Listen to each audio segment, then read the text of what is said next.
ये नया भारत है, ये भाजपा का भारत है।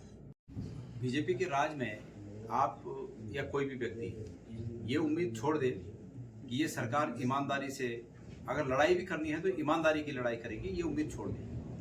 तो ये लोग अब चूंकि हमसे सच्चाई की लड़ाई को नहीं लड़ पा रहे हैं, सच्चाई की लड़ाई में ये बुरी तरह हारे हुए हैं, तो इन्होंने तमाम फर्जी पेज बनाकर मुझ पर और हमारे कांग्रेस के अन्य नेताओं पर आक्रमण करने की नीति बना रखी है, झूठ फैलाने के लिए।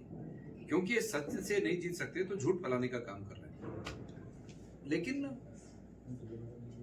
वो झूठ भी उनका सफल नहीं हो पा रहा है।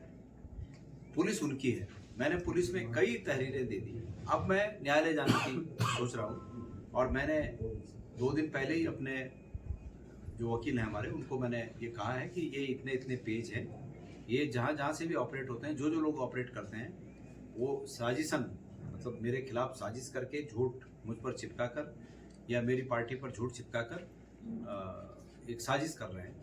तो ये एक अपराध भी है और मेरी छवि को बिगाड़ने का एक प्रयास भी है। तो मैं इसके लिए न्यायालय जाऊंगा और न्यायालय जब आदेश निर्गत करेंगे तो निश्चित रूप में फिर हो सकता है कि पुलिस तब कुछ कार्रवाई करे, लेकिन तब तक पुलिस कुछ कार्रवाई कर ही नहीं रही है। एक वसूली अभियान नाम से एक पेज है, अब उसके बारे में तो ऐसी ऐसी जानकारी आ रही है कि अतीत में कभी सरकारों ने इस प्रकार के काम किए नहीं।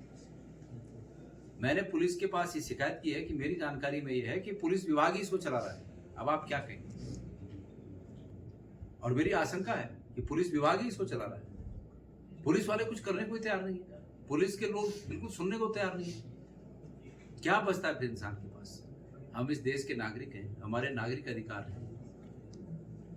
लेकिन मुझे दुख इस बात का है और आशंका ये है कि अगर भारतीय जनता पार्टी के सरकार के द्वारा ये जो परिपाटी निश्चित की गई है, आगे आने वाली सरकारों ने भी अगर यही परिपाटी जारी रखी, कभी कोई कांग्रेस वालों को फंसावे या कभी कोई दूसरी पार्टी वालों को फंसाए, अगर ये इसी तरह जारी रहा तो देश विकास की दौड़ में पीछे हटकर एक दूसरे को फंसाने की दौड़ में लगे रहेंगे। ये नया भारत है, ये भाजपा का भारत है।